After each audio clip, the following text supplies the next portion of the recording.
morning guys! Welcome back again to my YouTube channel. Nagluluto ako ngayon ng sinigang. Ayan na yung sinigang ko. Kasi Marvin, nagvlog na siya ng kanya guys. Masusubaybayan nyo na yung kanyang pagiging international student dito sa Canada. Magpunta muna ako sa kwarto kasi ayusin ko pa yung pinaghigaan namin dahil hindi pa ako nakakapagtiklop. Nagtitiklop ako ngayon, tapos yung mga tiniklop naman ni Marvin ng mga damit ng kahapon ay tatabi ko naman. Kasi hindi niya na naitabi kahapon dahil anong oras na siya nakauwi? Mga 8 na rin nata siya ng gabi nakauwi kasi 7:30 ata yung tapos ng klase niya kahapon. Pag uwi niya, nagluto lang siya ng ulam niya, tapos nagtiklop siya ng mga laundry namin nung linggo ng gabi. Kaya ako yung magtatabi kasi nakalagay lang dun sa may sa may upuan. Gawa na hindi na daw niya na ipagsalansan yung ibang mga damit. Kaya ako na magsasalansan. Patapos na rin naman mamaya yung sinigang ko. Kakain na rin ako dahil may pasok pa tayo ngayon guys. Tapos kahapon nakita ko yung mga my day ng mga friend ko sa Facebook na nandito sa Canada. Nag-snow pala kagabi. Hindi ko naman napansin kasi medyo tunaw-tunaw na kasi nasa side. Basta paglabas ko kahapon sa trabaho, grabe, napakalamig. Sabi ko, ba't ang lamig? Kaya pumasok ulit ako kasi nung last week, sa labas pa ako naghihintay. Doon pa ako sa mismong hintayin ng bus kasi may silong naman. Ay kagabi, sobrang lamig talaga. Sabi ko, hindi dito ako sa loob maghihintay. Hindi ko naman na-check yung temperature, tas hindi ko rin na nag-snow pala. Kaya pala sobrang lamig. Kaya mag-suit ako ng mas makapal na jacket. Kasi yung jacket ko, ito yung galing pang Pilipinas, order ko sa Shopee. Worth it naman, no? 1 year na din siya gamit ko. Pero tumatagos na yung lamig kasi sobrang sasaguro kasi 1 year na nilolaundry ko nga. Nagnipis na yung foam niya sa loob. Kaya gagamitin ko yung mga bigay na sa akin. Yung mahaba, yun ang gagamitin ko mamaya dahil hindi ko na kaya ang lamig-lamig talaga. Nga pala guys, lilinisin ko to yung dulo. Try ko pang matanggal kasi ito yung gusto kong gamitin. Ito yung gamit ko nung winter. Bigay to sa akin nila Tita Edwin at ni Tita Ann. Ang kapal niya kasi, diba? Hindi ko na, tas makapal na, na medyas lang, okay na. Kasi yung rubber kong ginagamit na galing saan nga to, sa Walmart na, sapatos. Ang lamig na Kaya sabi ko, hindi na, lilinisin dapat to ni Marvin kagabi nalimutan na daw niya kasi ang dami daw niyang ginawa. Kaya lilinisan ko siya, sana matanggal pa kasi gusto ko siya. Pero nagtingin kami kasi sa Arden ba yun? Ang nipis ng ganito. Tapos nag-check kami nung sa kasi maganda nga daw yung AG nga AG ba yun. Naka-sale siya na 185 ganun. Tapos kapag hindi siya naka-sale nasa 200, nagdadalawang isip kami bumili. Kasi medyo mahal nga sabi ko. So kana lang pag-ipunan ko na lang siguro. Kada cut off ko 20-20. Magbubukod ako ng 20 kasi nga every week naman yung sahod ko. Sabi ni Marvin, sige daw. Kasi kailangan ko talaga. Kasi ang lamig. Kain guys. Sinigang. Sinigang na baboy. Wala tayong pang sinigang na hipon. Kaya ito muna. Kakain muna ako guys. Tapos mamaya ay liligo na rin ako dahil 12 na. Dapat ay 12:30 tapos na ako. Makaligo na ako. Nakakaligo na pala. Liligo na pala ako dapat ang 12:30 guys. Para sakto. Kasi hindi ko rin naman makikita si Marvin natin sa sa Scarborough Town. Dahil mag-gym siya. Nakita naman kami ngayong umaga. Kasi pag hindi kami kikita, bigla na nung susulputin sa Scarborough Town. Hinihintay pala ako. May time naman na hindi kami kikita kasi nag-gym siya.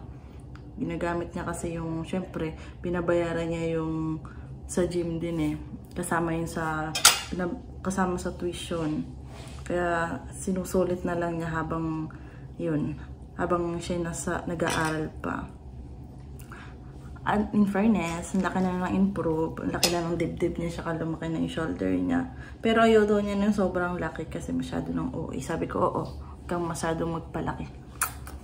Okay na yung sakto, ganyan, sabi ko. Kaya paminsan-minsan lang, para mga 3 times a week lang siya nag-gym. Hindi ko alam kung anong araw, pero depende sa trip niya. Sige guys, kakain nga muna ako para malakas tayo later. Tapos magdadala lang ako ng tinapay. Nagluto ako ng patty para parang burger tayo mamaya. Ang aking dinner. Wow! Dinner burger. Sige na guys. Nagtuhan pa tayo. Mamaya na ulit. Nilagay ko na dito. Tapos itong aking patty. Inano ko na yun para matuyo. Tapos, ayan na yung sandwich. Ang cute eh. May cheese yan. Tapos may ketchup. Tapos nalagyan ko pa ng mayo. Sige na. Ayusin ko na ito. Ito yung tinapay. Nagsisale kasi ito sa Skyland, kaya pag nag-sale ito, bumibili talaga kami ni Marvin dalawa. Ayun na ginagamit namin. Mura lang siya, nakasale siya nun eh, kaya kumuha kami. Tapos ito yung kay Marvin na ketchup. Masarap siya sa ano eh, sa burger, kaya ito ginagamit ko. Di ko ginagamit yung UFC ko. Basa pa. Pero hindi naman basa yung loob ng aking sapatos, guys. Kasi nilinisan ko, sinubukan ko siyang tanggalin, pero ang hirap na niyang tanggalin. Ni-blower ko pa yan. Kunin ko na yung winter jacket ko, yung mahaba. Ito naman guys yung aking winter jacket. Nabigay sa akin. Ano to? Malaki to eh. Hindi mo malaki. Yung parang mahaba. Yan, makapal. Hindi ko na ata kailangan mag-jacket dito. Sakto lang. Pero mag-jacket pa rin ako. Ayan. Oh. Ito yung bonnet. Itong bonnet ko, ito pa yung kagabi nakita ko. Nasa ilalim ng bag ko. Gagora na tayo guys kasi yung bus dito sa amin na malapit na lakad. Delay siya ng almost 15 minutes. Kaya doon ako maglalakad ako doon sa malayo. Kaysa mamaya madelay na naman eh. Hindi ko maabutin yung bus ko papunta sa trabaho. Punta na tayong Scarborough. Guys, isinipay ko na siya kasi ang lamig. Hindi ko lang dito kasi hanggang dito yung ano. Tapos ito yung ano niya. Ito ginagamit ko pag ano na eh. Pag nag-snow na nakaganyan, no? Para kulong na kulong tayo. Tanggalin muna natin to. Kaya pa naman ng aking ano, lamig sa kamay. Meron din akong dalang gloves guys, nasa bag ko. Kasi pinipilit ako ni Marvin magdala. Dahil lamig daw. Ilagay ko na daw sa bag ko. Dalhin mo na yung gloves. Inilabas ko yan para sa'yo. Lagay mo na sa bag mo. Lamig-lamig kaya, kumakagat na yung lamig. Sabi niya sa akin. Ba't hindi ka magdala? Hindi, meron ako. Sabi niya ganon. Para tayong si ano, ninja ba yun? Yung sa mga palabas yung ganyan. Itong jacket, itong winter jacket, nung bago pa lang kami dito, parang 1 week pa lang ata kami noon. Bali, meron kasing, may pinost kasi ako sa group ata yun.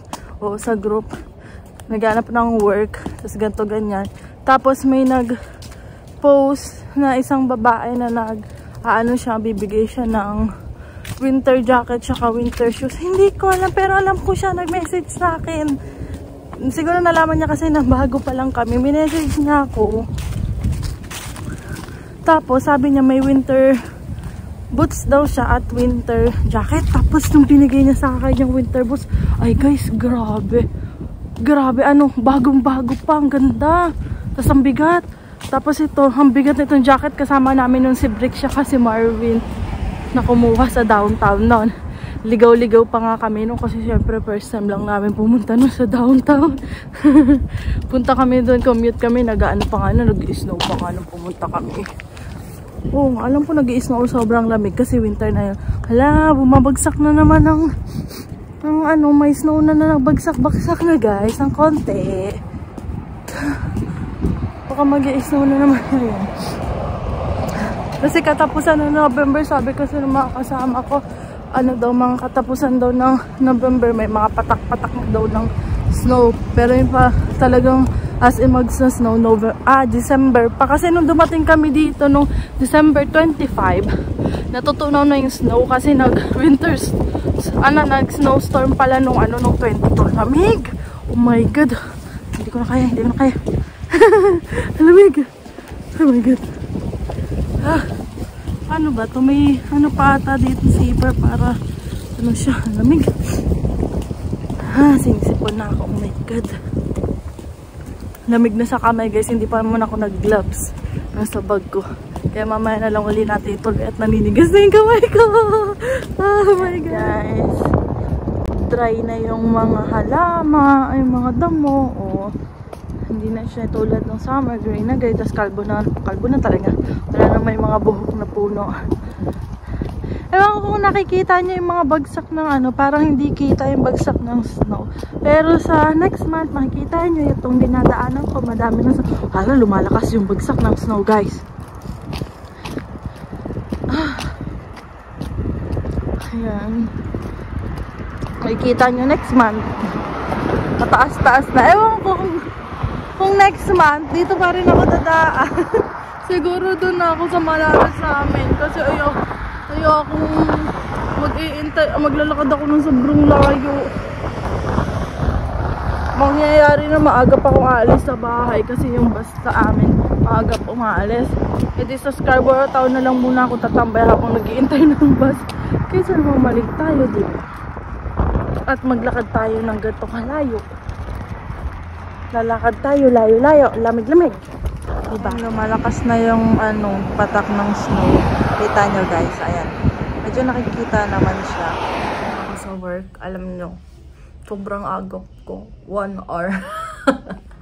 Kasi naman, pagkababa ko kasi sa Scarborough Town, nandun na agad yung bus ko. Sabi ko, sige na nga, punta na ako, diretsyo na ako sa trabaho. Umiba na naman yung oras. Minsan delay, minsan naman sobrang agap nila. Kaya talagang babantayan mo talaga yung yung app mo kung nasaan na yung bus mo.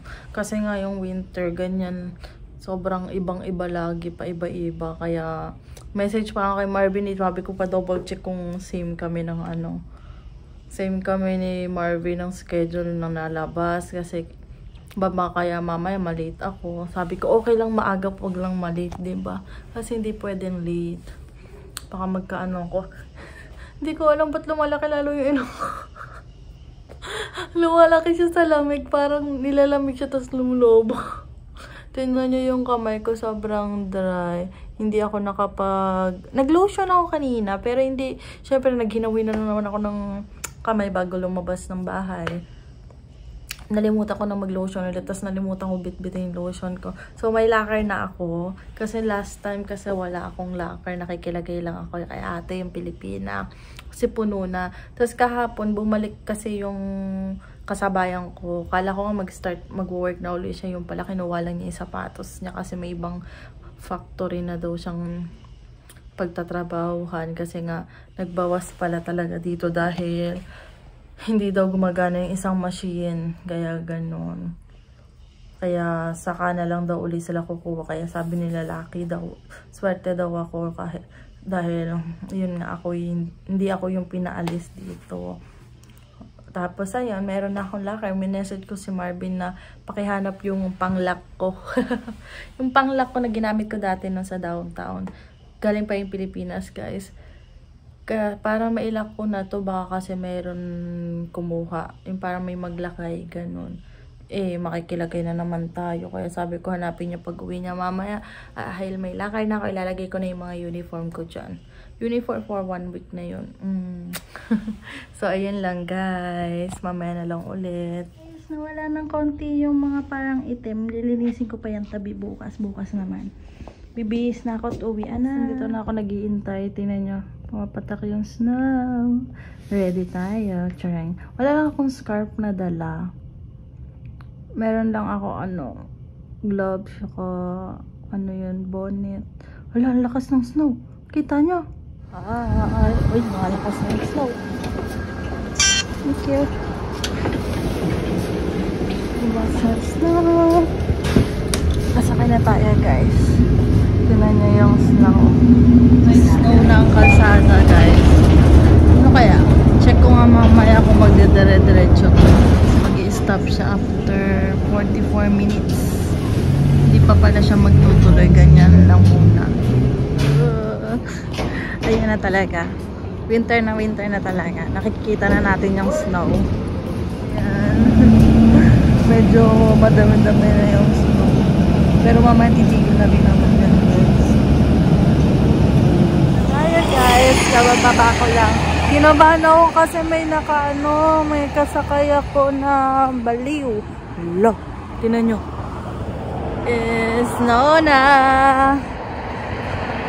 Naglaro pa si Crystal, no? Yee! Saan ba tayo pupunta? Dito tayo, tawid tayo guys. Oh, hindi malamig sa paa. Nagpalit ako. Lumalakas siya. My God. Tas, ano ba yan? Lumalakas. Biglang lakas. Akala ko naman titigil. Ba't naman biglang lumakas? Lumalakas naman siya. Kumakapal na. Ano ba naman yan? Lamig. Buti na lang pauwi na ako. Parang snow na yung mukha ko. Oh my God. Taas ba natin to?